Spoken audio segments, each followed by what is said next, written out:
السلام عليكم ورحمة الله وبركاته. أهلا بكم، يا رب تكونوا جميعا بخير. رسميا سحب قرعة مجموعات كأس العالم 2026، واللي أسفرت عن مجموعات متفاوتة من حيث صعوبتها وقوتها، وبالأخص للمنتخبات العربية، واللي من المنتظر نكون قدام مواجهة عربية في دور المجموعات. فأسفرت قرعة كأس العالم 2026 عن المجموعات التالية: المجموعة الأولى بتضم المكسيك، جنوب أفريقيا، كوريا الجنوبية ومنتخب متأهل من الملحق الأوروبي. المجموعة الثانية بتضم كندا ومنتخب متأهل من الملحق الأوروبي وقطر وسويسرا. بينما المجموعة الثالثة بتضم البرازيل والمغرب وهايتي واسكتلندا، في حين أن المجموعة الرابعة بتضم أمريكا وباراغواي وأستراليا ومنتخب متأهل من الملحق الأوروبي. المجموعة الخامسة بتضم ألمانيا وكوراسو وكوت ديفوار والإكوادور. بينما المجموعة السادسة بتضم هولندا واليابان ومنتخب متأهل من الملحق الأوروبي وتونس. بينما المجموعة السابعة بتضم بلجيكا ومصر وإيران ونيوزيلندا، في حين أن المجموعة الثامنة بتضم أسبانيا وكاب فيردي والسعودية وأورجواي.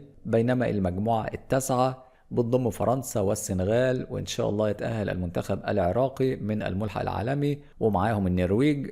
بينما المجموعة العشرة واللي منتظر هيكون فيها مواجهة عربية في دور المجموعات فبتضم الأرجنتين والجزائر والنمسا والأردن، في حين أن المجموعة ال11 بتضم البرتغال ومنتخب متأهل من الملحق الأوروبي وأوزبكستان وكولومبيا. والمجموعة ال12 والأخيرة بتضم إنجلترا وكرواتيا وغانا وبنما، عشان يكون قدام 12 مجموعة متفاوتين من حيث قوتهم وصعوبتهم، واللي نتمنى إن شاء الله كل التوفيق للمنتخبات العربية.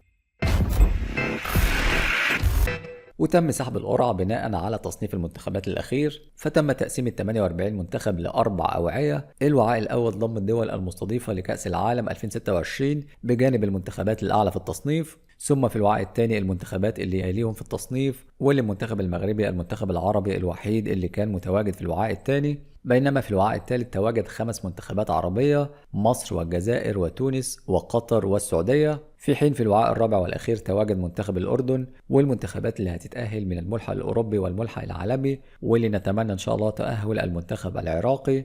وبكده نكون قدام 12 مجموعة متفاوتة من حيث قوتها وصعوبتها، واللي هتنطلق النسخة ديت من كأس العالم في شهر 6 2026 إن شاء الله. يا ترى إيه توقعاتكم للمتأهلين من كل مجموعة؟ وهل تحبوا نعمل فيديو توقعات؟ قولوا لي رأيكم في التعليقات، وشكرا للمتابعة وسلام.